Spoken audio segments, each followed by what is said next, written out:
When you think about debt, what comes to your mind? Is it good debt or bad debt? Well, if you think of it, it's quite easy to understand the difference between the two. Good debt is debt that will help you build wealth, and bad debt is the exact opposite. In this video, we will discuss good debt versus bad debt. Listen carefully, as I will also give you some examples that will help you understand the concept better, so you are ahead of those who don't know anything about using debt to get rich. Are you aware of the problem? That among the most cherished of financial advice is that debt is bad. Millions upon millions of people in the world believe this.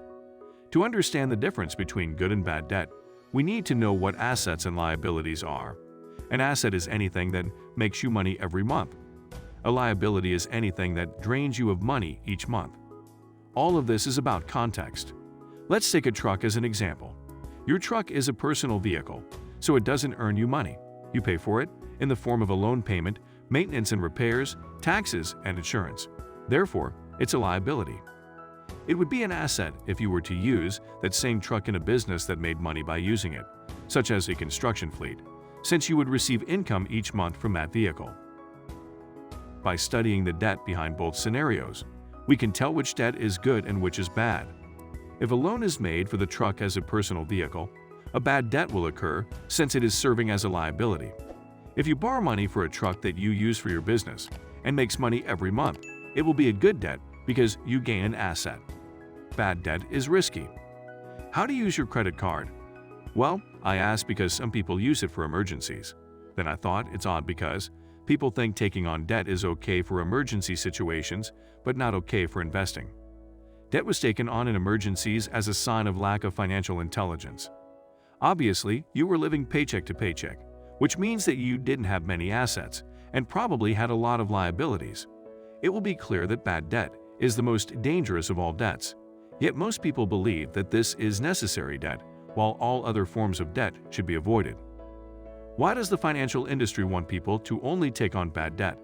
Of course, people who were already financially in trouble and in need of emergency loans also continue to pay interest to the debt holders on those loans for many years to come.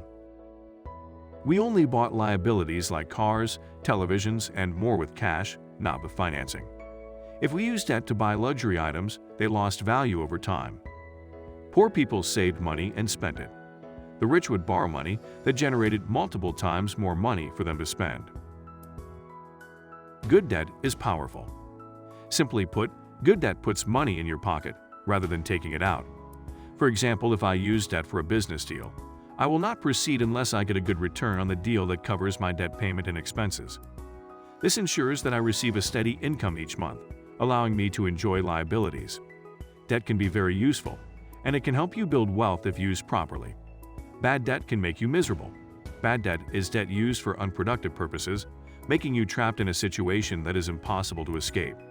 A good debt is one that is used to build wealth.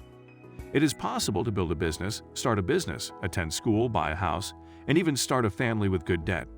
Debt should be used in a way that will generate more income in the future.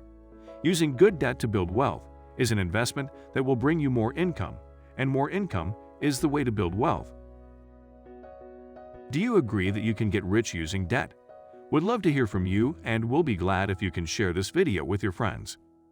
Now that you know the good debt versus bad debt, let me show you how you can be financially literate, as it's the key to the financial freedom you're dreaming for. Make sure to subscribe, like, and hit the notification bell so you don't miss it. See you in the next episode.